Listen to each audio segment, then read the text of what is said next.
oh my gosh, I heard this on TikTok. Is this true? Is this real? I have switched my tampons. I am not forcing anybody to get Botox. Botulism spreading throughout the body. Hi everyone, my name is Dr. Kristen Herzog. I'm a board certified nurse practitioner and injection specialist. On today's episode, I am very excited to talk to you guys about navigating neurotoxins in your non-toxic era. And like many of you listening, I am in my non-toxic era. I mean, I have switched my tampons to non-toxic tampons. I am drinking out of a glass straw from my Stanley cup. I am using all glass Tupperware. I shop at the farmer's market. I'm eating raw cheese. Like, I have completely turned my life around and I do everything I can to be as healthy as possible, but I still get my Botox. And I want to talk to you guys and do this episode because there is a lot of fear mongering surrounding Botox. And just to clarify, when I say the word Botox, I'm referring to all neuromodulators. Neuromodulators is like a really hard word to say. It doesn't roll off the tongue as smoothly. So for the purpose of being simple in this podcast, I'm going to use Botox. But I mean Dysport, Daxxify, Jeuveau, Xeomin. Any neuromodulator is what I'm referring to when I use the word Botox. But there is so much fear mongering right now on social media, on TikTok especially. People are afraid of getting Botox because of botulism, poisoning. I mean, the list goes on. The crazy things that I hear, you guys, especially from my patients, they will come in my office and be like, oh my gosh, I heard this on TikTok. Is this true? Is this real? And I am here to help you guys make sense of it all and share the science and the data behind a truly safe and effective product that has been used for many, many years. Now, I do want to start out by saying that I am not forcing anybody to get Botox. If you don't want to get Botox, fine, don't get Botox. You can do whatever you want. And there are alternatives to Botox, and we will talk about this. Now, nothing is going to work quite like Botox, but there are other things that you can do to help with fine lines and wrinkles to stimulate collagen. So today's episode, we are going to break down what Botox is, safe and effective areas that you can treat. We're going to talk about therapeutic uses for Botox. We're going to talk about cosmetic uses with Botox. I'm going to share the science with you guys so you understand the truth about Botox and you can feel safe getting injected with it. I'm also going to talk to you guys about how to choose the right provider and ensure that you are actually getting real Botox, not counterfeit Botox. And lastly, we will talk about the alternatives. So let's get into it. Number one, what is Botox? Okay, so Botox is botulism toxin. However, Botox is a purified protein that is derived from botulism toxin. So it is not botulism. People come in and they're like, oh my gosh, it's botulism. Well, it's derived from that same bacteria. However, it is made in a lab and it is highly purified to make sure that you are not actually getting poisoned in your body. Now, the difference is true botulism poisoning is when you eat contaminated food or water or whatever that may be, and the botulism actually gets into your bloodstream. So this is very different. It is affecting you systemically versus a safe and controlled, very, very, very small amount of a highly purified protein. So I wanted to clarify that. And what Botox does is it actually works to stop the release of a neurotransmitter, and that neurotransmitter is called acetylcholine. And essentially, think of this as the nerve signal. And this nerve signal is communicating with your body and it is telling your body to contract muscle. So whenever this neurotransmitter is blocked by Botox, so that's what it's doing, we're blocking this nerve signal, then your muscle is not going to contract temporarily. Now, I say temporarily because people think, oh my gosh, my muscle is paralyzed, and that is not true. It is simply slowed down and weakened temporarily. As the medication wears off, you will regain normal movement. So that's very important to understand. There are peak effects of Botox, and then it's going to slowly taper off. So that's why if you are going to get injected, people will tell you, well, the peak effect of your Botox is going to be between 2 to 6 weeks. And then slowly from 6 to 12 weeks, your Botox is going to wear off and you will start to see fine lines, wrinkles, and movement again. So that is how Botox works. So now that we know what Botox is, let's talk about the black box warning because I see this on social media all the time. Did you know that Botox has a black box warning? Why are you getting injected with this? Well, hello, everything has a black box warning. It's actually a requirement by the FDA. If you literally go downstairs in your kitchen cabinet and you pull out children's Motrin or children's Tylenol, the list goes on, you will see a black box warning. And in fact, on ibuprofen, it literally says risk of stroke or heart attack. Like, this is something that has to be stated. So just because something has a black box warning does not mean that it is not safe when it is injected appropriately in the right muscle by a licensed medical provider and when you are injected with the right dose. So I want to go over a little bit of the history of Botox and what it's used for. So the Botox that most people know is Botox Cosmetic. And again, when I say Botox Cosmetic, I literally mean Daxxify, Dysport, all of them. They're all pretty much the same things for the purpose of this podcast. So Botox Cosmetic, though, which was the first one ever approved, was FDA approved in 2002 cosmetically. That's when it became Botox Cosmetic. But prior to this, it was actually being studied and safe and proven to be used for therapeutic uses.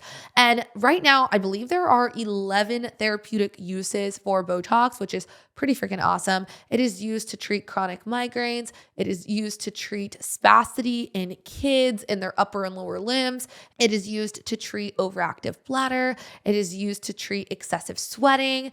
It helps with chronic migraines, with TMJ. I mean, the list goes on. And then there's also the cosmetic use for fine lines and wrinkles. So in 2002, that's when Botox was started to be used cosmetically. And so now here we are in 2024, almost 2025, and Botox has been used so safely for years and years and years and years. So you can count on the data being tried and true. It's not like Botox was just approved last year.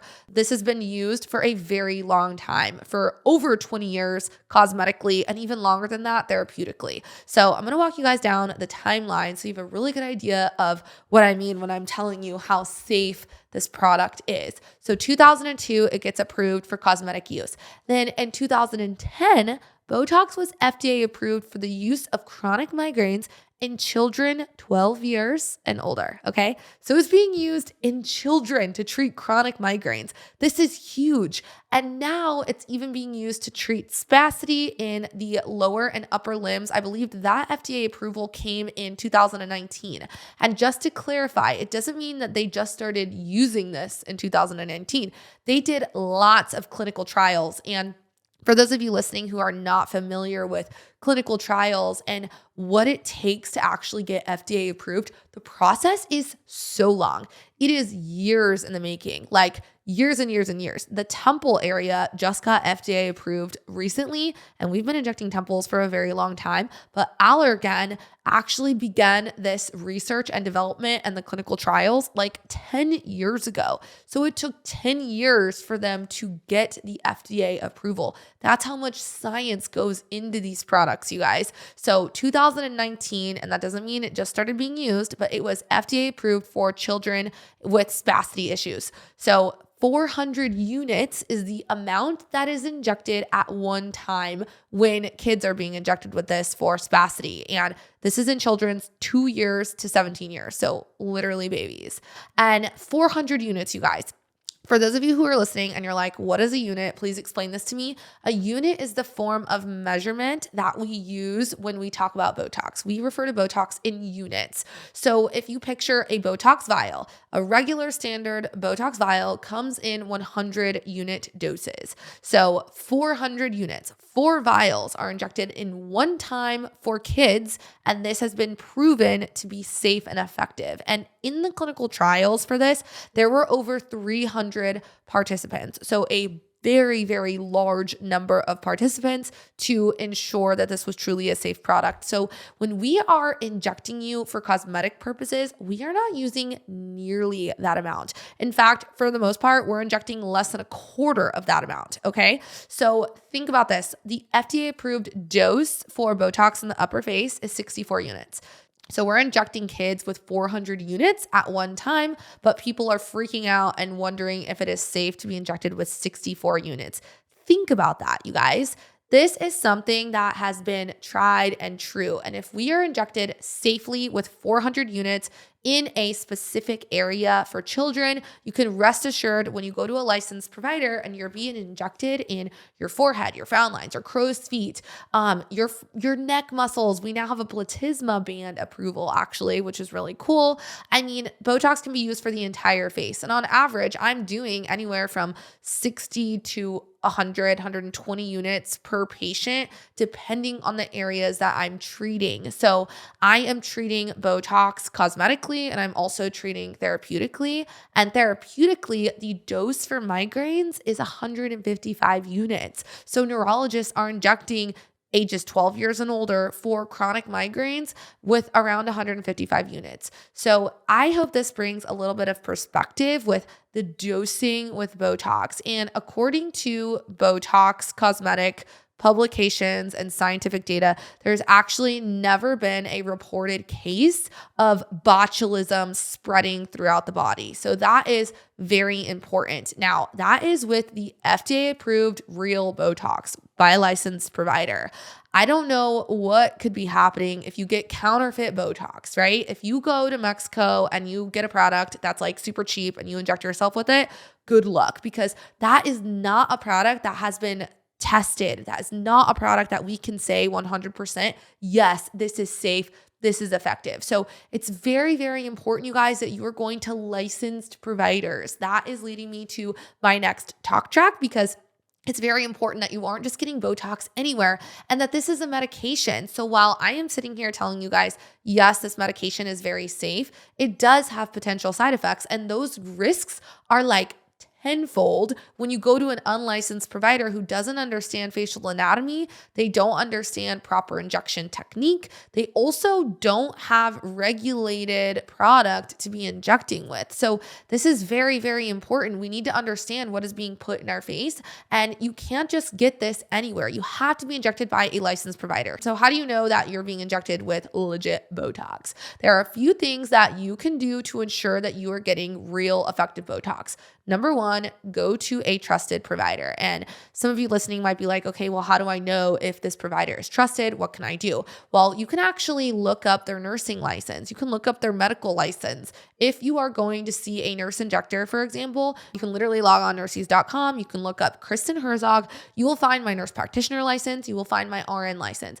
This is something that you can do anytime you're being injected. You can literally look up their name before you go to the practice and make sure that you are seeing a licensed provider. That is very important. The next thing that you can do is you can actually go on their website and you can look for before and afters. You can look for client testimonials. You can see what other people's experiences are with this provider. And I think that's very important because you need to find a provider that fits your vibe. So not just the cheapest Botox or not just the first person that you find, but what kind of results is this provider giving? Is this provider giving natural results? Are they doing combination treatments? Are they putting patients on treatment plans? These are all things that you can pretty much find on their websites based on their before and afters, based on their testimonials. You can use Instagram, you can use TikTok. So you can utilize social media to also learn more about your provider.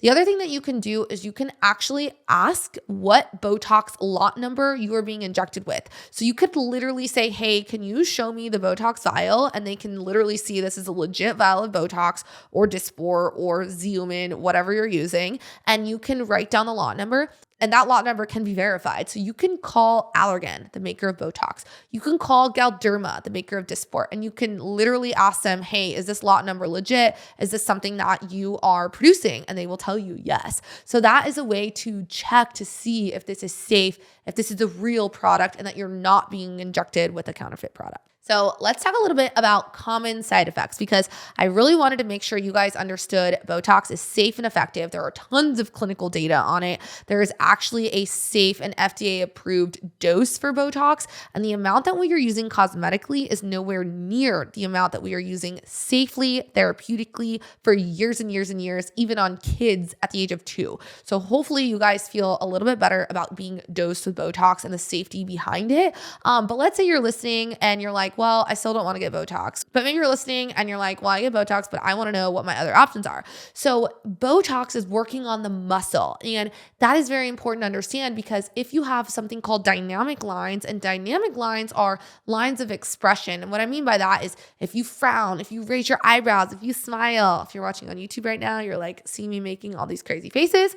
These are dynamic lines, and these lines can be effectively treated with Botox. Now, if you are looking in the mirror and you have lines at rest, meaning they are still there when you're not moving, those are called static lines. And those can be helped with Botox, but they will not completely go away. So other things that you can do to help your Botox work better, or if you still don't want to get any Botox and you want something that's going to help, you need to understand that nothing is going to work like Botox.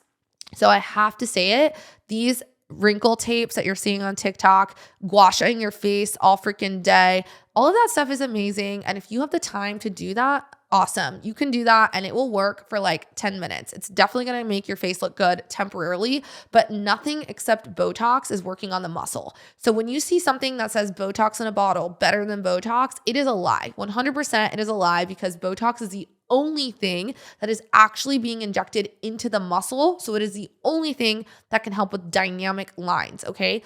Very important to understand. Now, again, wrinkle tape, gua sha, all that is super great if you want to help with your lines at rest temporarily, because these things don't last long. You have to do them all the time. I really do not have time to do that. I'm a working mom. I have a baby. I'm like barely able to do my skincare in the morning and get my workout in, let alone gua sha my face for 20 minutes or put on wrinkle tape every day. But if that's what you want to do, you can do it. I also cannot wait to see the comments from this podcast, because they are going to be next level, I'm sure. Okay, so you can also do at-home skincare. Let's talk about that, because there are things you can do at home. And again, this is not working on the dynamic line. The only thing that can help dynamic lines are Botox. But the static lines, the lines that are at rest, there are things that we can do to help improve those. So I really love retinoids. Retinoids are like the holy grail of anti-aging. They're going to range from prescription strength to low grade. I recommend going to a provider, getting a consultation, and you can determine which one is best for you. Tretinoin is going to be the number one, but it does have some side effects, meaning you're going to have some dryness, some flakiness, some irritation. So if you are new to retinoids, I recommend starting with a different kind of retinoid, something that is going to be not as strong, and working your way up. There are a few that I love and recommend, like Alpharet by Skin Better. We carry that in practice. And then I also have a retinoid alternative called Bakuchiol that is part of Perfect Dose RX. It is absolutely amazing. It is a plant-based retinoid alternative. So you get the benefits of retinol without all of the side effects. So those are some options. Then another at-home treatment that I really love is growth factor. Now, growth factors are going to be more of an investment. They are more expensive. Growth factors and exosomes are next level. They are going to be the best for collagen stimulation. Retinoids actually don't produce a lot of collagen. So that's why I'm going to recommend the combination if you can. Retinoids are going to encourage cell turnover. So that means new, fresh baby skin. However, growth factors and exosomes are going to actually stimulate collagen. They are going to regenerate your tissue. So those are going to be huge for helping with fine lines, wrinkles, improving your skin firmness, your elasticity, your tightness, literally everything that makes your skin look young. These things will do, but they are a little bit more of an investment. So TNS is one of my favorite growth factors, and that is by Skin Medica. And currently I'm using Plated, and that is an exosome product. It is topical. I am obsessed, you guys. It is like my favorite product right now. It helps with everything. I use it twice a day. I use it with my TNS, but again, depending on your budget, your planned investment, you may choose one versus the other, but these are the ones that I recommend. I will link them all in the show notes for you. Now, what about in-office treatments? Because at-home skincare is amazing, but we all know that if you truly want to get real outcomes, you need to do something in office. So for fine lines and wrinkles, I am definitely going to recommend 2 treatments. Number 1 is going to be Cool Peel, and Cool Peel is a CO2 laser. CO2 lasers are going to take off the first layer of your skin. So anything that is on your skin, texture, pores, fine lines, wrinkles. They do give some mild tightening, but this is gold standard. It is amazing. You will look like you had a sunburn for 3 to 5 days. So downtime is pretty minimal compared to the traditional CO2, and you will literally have new amazing skin. It is next level. So that's my number one recommendation.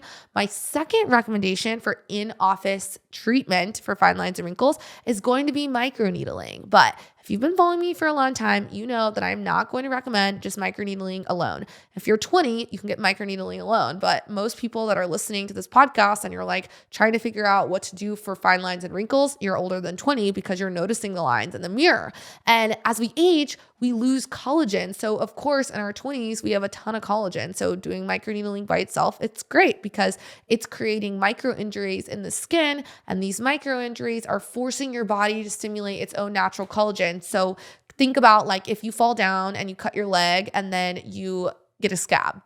That's basically what's happening when you get microneedling in your face, and your body is stimulating more collagen. But we don't have as much collagen as we age, so your results are not going to be as amazing unless we boost it. And I love to boost microneedling with salmon sperm.